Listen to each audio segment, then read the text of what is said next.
Graça e paz, abençoados. Graça e paz, graça eterna, povo amado de Deus. Vamos que vamos para mais uma reflexão da graça do Pai. Que Papai do Céu continue abrindo a nossa mente e o nosso coração para discernir, compreender a sua vontade que é boa, perfeita e agradável. Esse é o tema, queridos. A recíproca do amor de Deus pela consciência. A reciprocidade no amor de Deus, ela só pode ser verdadeira mediante uma consciência pura. Não tem como amar ao ponto que Deus amou, ou que Deus ama, né? Porque Deus é amor. Não tem como amar ao ponto, ou não tem como se igualar ao amor de Deus. Mas quando há uma reciprocidade da parte do Filho de Deus, dos filhos de Deus, quando há uma recíproca verdadeira, no sentido de uma consciência, por certo, Papai do Céu se alegra. Olha o que disse o apóstolo Paulo, falando para aquele povo que viveu no período ainda da lei, para aquele povo que viveu a transição ali, a mudança, né, pactual, aquele povo que saiu da lei e recebeu a mensagem da graça, ou seja, aquele povo que viveu antes de Cristo e pós-cruz, pós-Cristo. A gente fala de transição pactual, mudança pactual, mas é bom a gente pincelar aqui porque essa linguagem é uma linguagem bem conhecida no nosso meio, mas por certo alguém que esteja assistindo pela primeira vez ou que é novo aqui no canal, fica meio que confuso, né? O que é isso, irmão? Transição pactual, mudança de aliança, contexto pactual, o que é isso, irmão? Então as pessoas precisam entender, né? O contexto das alianças, a mudança do pacto, a transição até a mudança total que se deu na queda do templo, lá em 70 DC. Então, a gente vai ter que exercitar isso para aquelas pessoas que estão aderindo, chegando agora ao conteúdo da graça de Deus. Eu já te peço que deixe teu like, compartilhe aí a mensagem. Se você ainda não se inscreveu, se inscreva, é só ativar aí o sininho das notificações para receber o nosso conteúdo, tá bom? Ô irmão Elcio, eu não tenho sido notificado. Aí você cancela a inscrição, se inscreva novamente e vai lá no sininho, ativa todas e aí você está atualizado novamente para receber o nosso conteúdo. Romanos capítulo 5, versículo 8, Paulo disse assim, preste atenção, olha o amor incondicional de Deus, né? A religião prega que se você não aceitar Jesus, se você não fizer parte de uma igreja X ou Y, se você não der o dízimo, você está roubando a Deus, então não vai para o céu, porque o ladrão não entra no céu, tudo fora do contexto. Então, eles pregam um Deus que é amor, mas é um amor condicionado. Quer dizer, o amor de Deus é incondicional, mas a religião prega um amor condicionado. Um amor que ele só te ama se você se tornar um religioso, se você seguir a doutrina lá pastoral, segunda visão pastoral, tá? Não é a segunda visão bíblica, não é a segunda visão do evangelho, é segunda visão evangélica. Segundo a visão evangélica, tradicional, cristã, o amor de Deus é um amor condicionado. Você tem que dar dízimo, você tem que jejuar, você tem que se consagrar, você tem que pagar o preço no altar, você tem que se sujeitar ao pastor, se sujeitar mesmo, no sentido da doutrina. Não é no sentido de respeitar. Respeitar, nós devemos respeitar todos, tá? Respeitar as pessoas. Eu respeito a pessoa. Eu respeito a pessoa do pastor, eu respeito a pessoa do pai de santo, eu respeito a pessoa do testemunho de Jeová, do candomblé, do espiritismo. Respeitar o ser humano, devemos respeitar, seguir a paz. Agora, respeitar no sentido de praticar a doutrina deles, aí não, tá bom? Se sujeitar à doutrina deles, aí também não. Até porque eles também não se sujeitam à doutrina que nós pregamos, a doutrina do Cristo ressuscitado. Então, não andarão dois juntos se não houver acordo. Então, cada um segue o seu caminho, segundo estabeleceu no seu próprio coração, ou seja, na sua própria mente, na sua própria consciência. Estejamos seguros daquilo que nós estamos praticando, tá bom? Então, o que acontece? A religião geralmente condiciona o amor de Deus. Não, Deus é amor, irmão, mas Deus é justiça. Aí, segundo eles, a justiça de Deus é aquilo que você deve fazer, e se você não fizer, aí Deus age com justiça, com cajado, com disciplina. Se você não praticar os critérios da religião, aí segundo eles, isso é a justiça de Deus. Deus é amor, mas Deus agora vai manifestar a justiça na vida daquele que não pratica a religiosidade, os critérios e todo aquele contexto ali de oblação, de sacrifício, etc. Ainda que tenha ali fragmentos bíblicos. Olha que coisa. Tem nada a ver no sentido da justiça de Deus. Deus é justiça porque Deus é justo. Tá? Deus não está dizendo que Deus é justiça e vai destruir aquele que é injusto. Não é nesse sentido. O injusto, ele se destrói por si mesmo. O invejoso, ele se destrói por si mesmo. O adúltero se destrói por si mesmo. O mentiroso se destrói por si mesmo. O enganador se destrói por si mesmo. É o próprio homem plantando e colhendo. Tá? Isso não vai interferir no amor e na justiça de Deus. Deus é amor, Deus é justiça nele, é o caráter dele, são os atributos dele. Ele é onisciente, onipotente, ele é amor, ele é justiça, ele é tudo em todos, são os atributos divinos. Agora, os atributos humanos, aí é uma questão de consciência. Tá bom, meus irmãos? Então vamos lá. Romanos 5,8 diz assim: mas Deus deu prova do seu amor para conosco, dizendo Paulo, em que Cristo morreu por nós, sendo nós ainda pecadores. Então observe que o amor de Deus não é um amor condicionado a um arrependimento. Não é isso que a religião prega? Você tem que se arrepender para aceitar Jesus, se converter dos seus pecados para ir para o céu. Não, o amor de Deus não é assim. Eu estou lendo, irmãos. Será que vocês não enxergam? Parem de querer condicionar o amor de Deus. Então eu posso viver de qualquer jeito, porque já que eu não tenho que me arrepender. Aí é uma questão de consciência sua. É um problema e uma decisão sua de viver do jeito que você quer e acha que deve viver. E aí você vai plantar e vai colher. O que você plantar é você que vai colher. Não venha para cá desfazer do texto, deturpar o texto e muito menos atribuir uma condição ao amor de Deus. Tá? Os carnais já levam logo para esse lado. Então, já que eu não tenho que me arrepender, eu não estou dizendo que você não tem que se arrepender. Liberdade não é libertinagem, é consciência. Tá? Eu tenho uma liberdade de fazer o certo e o errado. Agora sou eu que vou decidir entre o certo e o errado. Não é Deus que vai interferir, não é nenhum tipo de diabo, capeta. Sou eu, é a minha consciência. Tá bom? Por quê? Eu estou lendo.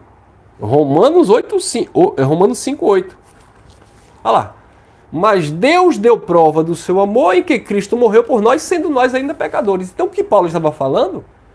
Falando justamente de um povo que viveu em uma condição de pecado, que era debaixo da lei.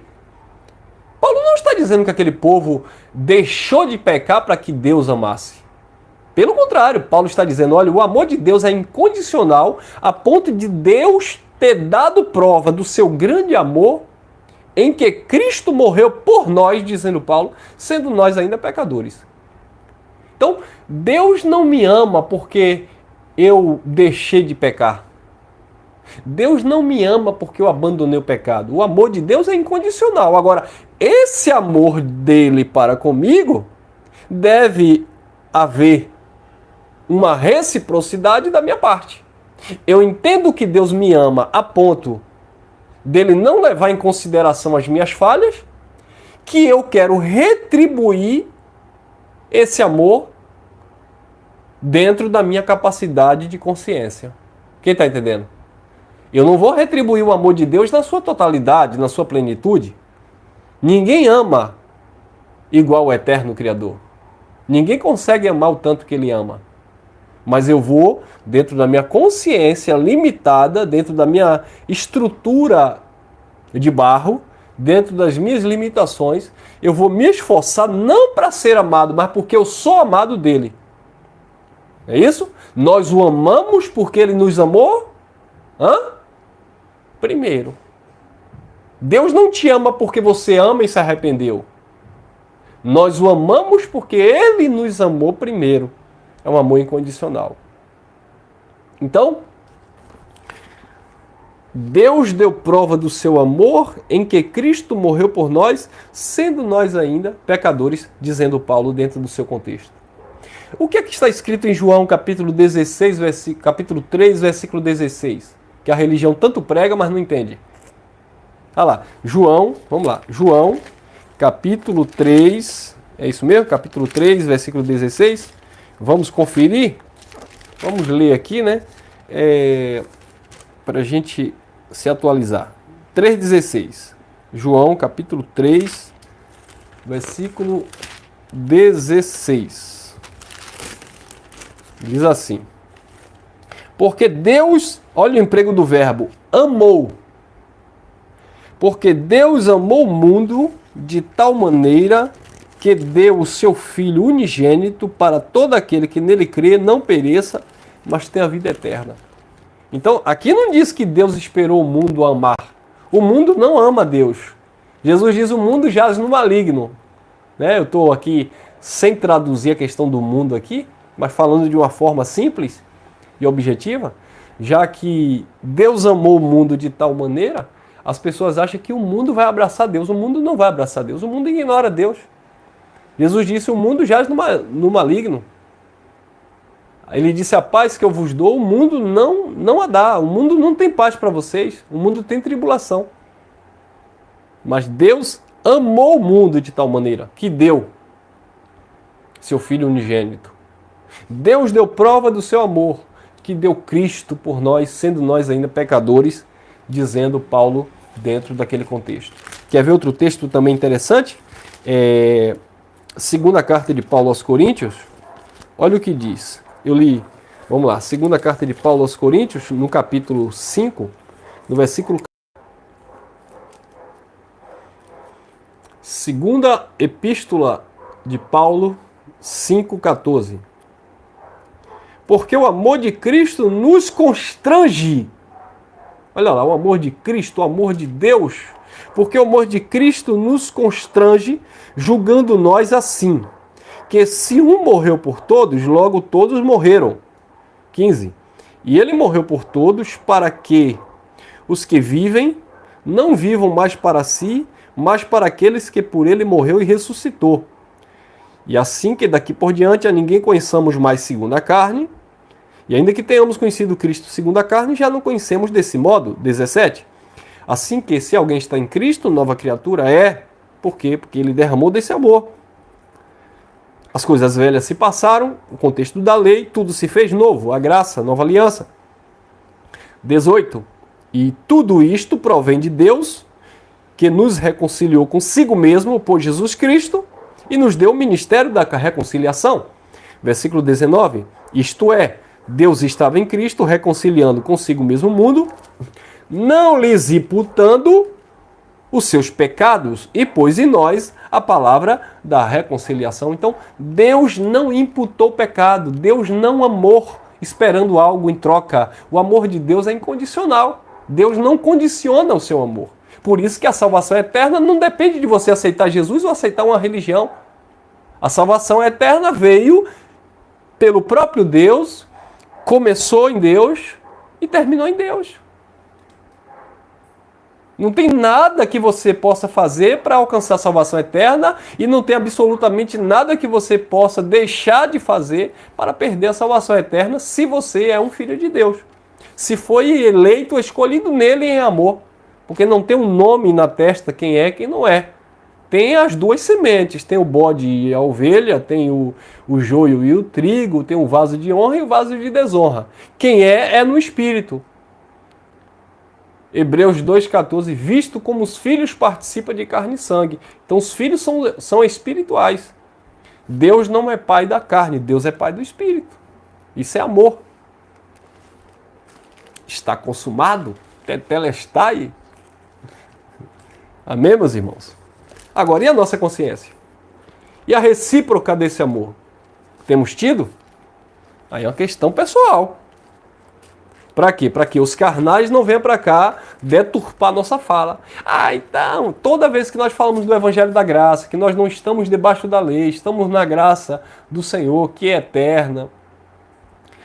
Se não estou debaixo da lei, a lei dizia não adulterarás, então eu vou adulterar. A lei dizia não matarás, então eu vou matar. A lei dizia não cobiçarás, então eu vou cobiçar, já que você está dizendo que a lei acabou. Mas não sou eu que estou dizendo, a palavra de Deus que vocês têm acesso também diz. Romanos 10,4, o fim da lei é Cristo, para a justiça de todo aquele que nele crê.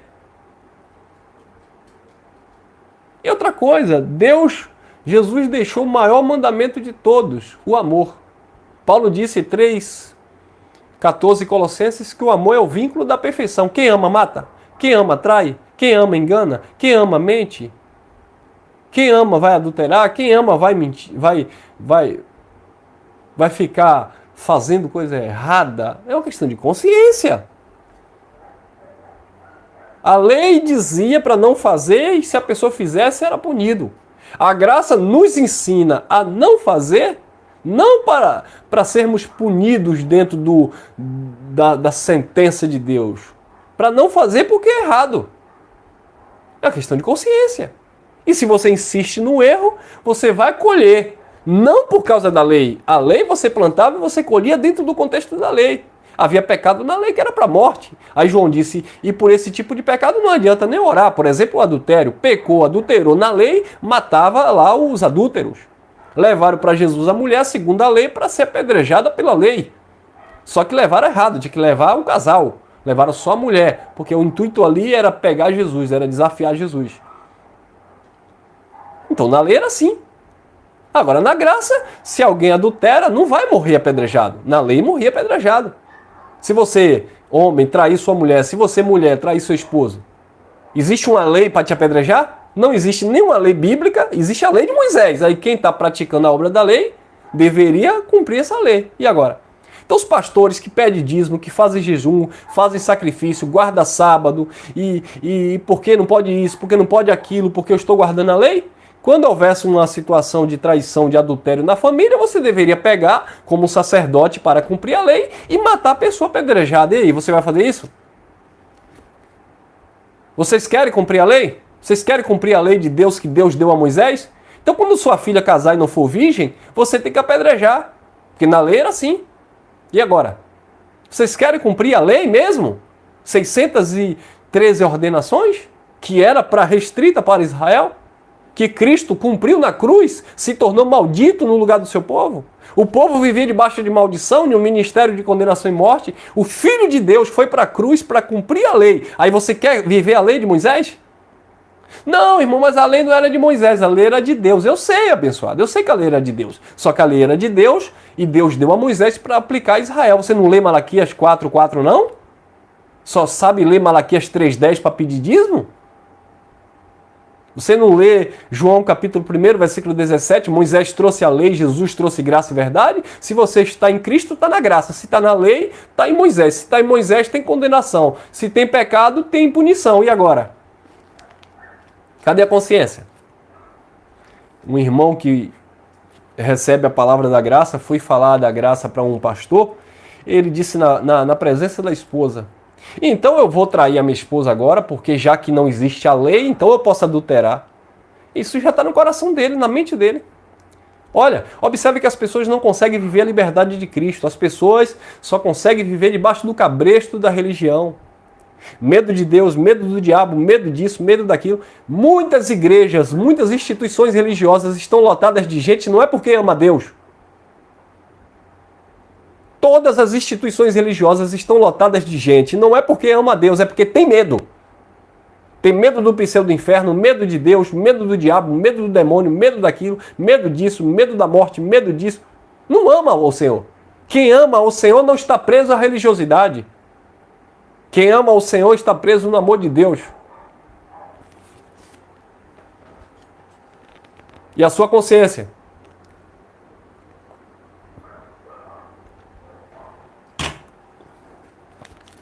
Eu não fumo porque eu tenho medo de Deus, porque fumar errado é pecado. Eu não bebo cachaça porque eu tenho medo de Deus, porque beber cachaça é pecado. Eu não traio a minha esposa porque eu tenho medo, porque o adúltero não vai para o céu. Eu não estou na lei de Moisés. Eu não faço nada disso que eu acabei de falar, porque eu tenho uma consciência e eu quero corresponder ao amor de Deus na minha vida. Entendeu, meus amados?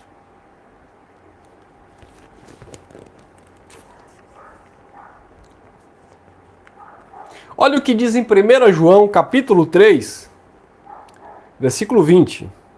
1 João, capítulo 3, versículo 20 ao 22. Eu vou ler aqui alguns versículos. Vamos lá.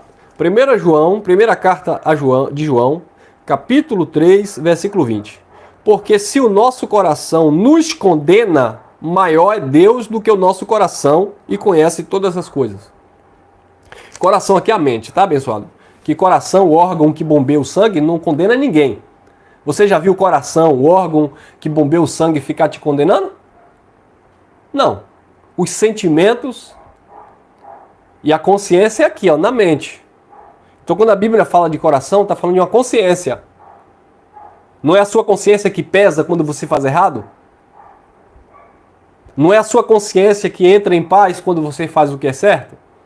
Quando você ajuda alguém, a adrenalina, os sintomas da alegria, né?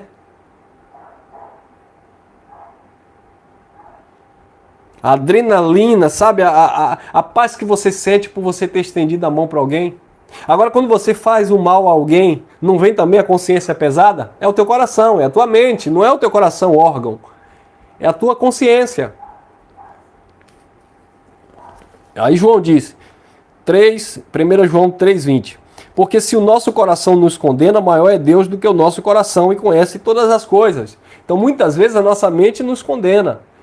Mas Deus não vai deixar de ser maior. Deus não vai deixar de ser amor. Deus não vai deixar de ser justiça. Deus não vai deixar de ser verdadeiro. Não, Ele é quem Ele é. Ora, somos nós que temos que mudar. É a nossa consciência. Versículo 21.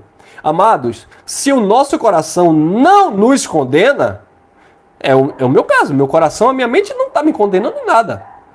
Amados, se o nosso coração não nos condena, temos confiança para com Deus. 22. E qualquer coisa que lhe pedimos dele, a receberemos porque guardamos os seus mandamentos e fazemos o que é agradável à sua vista. Questão de consciência. Então, abençoados, se o teu coração, a tua mente, pesa, é porque você está fazendo o que é errado. Ô irmão, mas o que é certo? Ô irmão, sou eu que vou te ensinar o que é certo? Mas está onde na Bíblia? Eu não preciso ler a Bíblia não, irmão. Vocês sabem o que é certo e o que é errado. É uma questão de consciência. Você sabe os seus deveres, os seus direitos e os seus deveres. É uma questão de consciência. Então, precisamos exercer essa nossa consciência, esse amor, essa reciprocidade. Olha o que disse Paulo, Romanos. Deixa eu ver aqui. Romanos, capítulo 1, versículo 9. Porque Deus, a quem eu sirvo no meu espírito, no evangelho de seu Filho, me é testemunha de como incessantemente faço oração por vós.